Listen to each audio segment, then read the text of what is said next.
Leader, এই যে আমাদের লিডার আরেকজন আছে, হ্যাঁ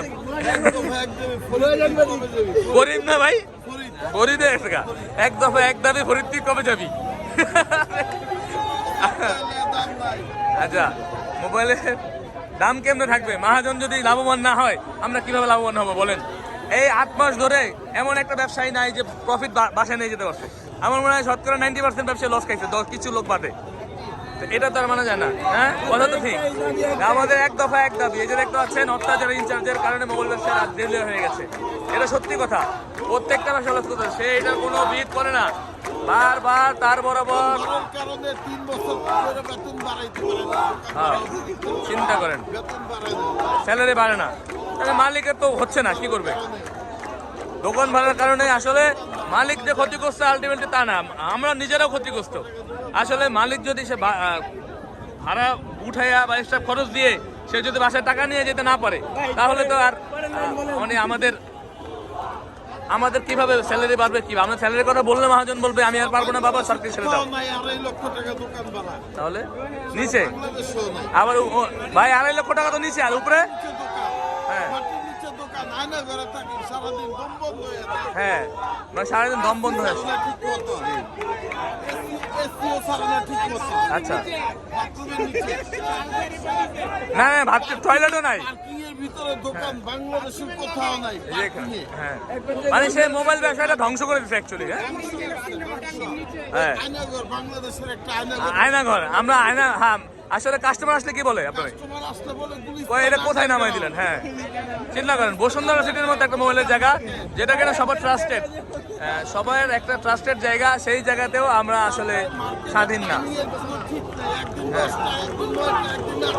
হ্যাঁ আরে কি এখন তো মাইকে অ্যানাউন্স করে না, আইসা পাখি পাঠায়, হ্যাঁ মানে এটা ফালতু একটা নিয়ম। আপনারা কি চান এই শালার পদত্যাগ? হ্যাঁ হ্যাঁ আচ্ছা, এই একটাই কথা, একটাই দাবি আমাদের, সবাই একাত্রিত হয়েছে আজকে, আমরা সোনার চাঁদের থেকে মুক্তি চাই আমরা। প্রতিটা মানুষ শ্রেণী পেশার মানুষ বলতে কি আমাদের মোবাইল ব্যবসায়ীরা বা মার্কেটে আরো যারা ব্যবসায়ী আছে বসুন্ধরা সিটি খুলবে না, সবাই আমাদের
একমাত্র Jamuna TV real, only Jamuna TV real.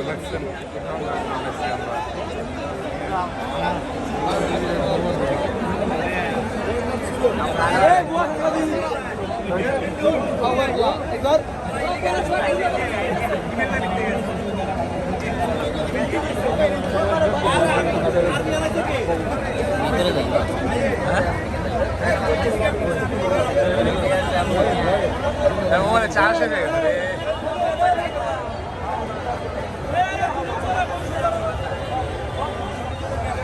দাদা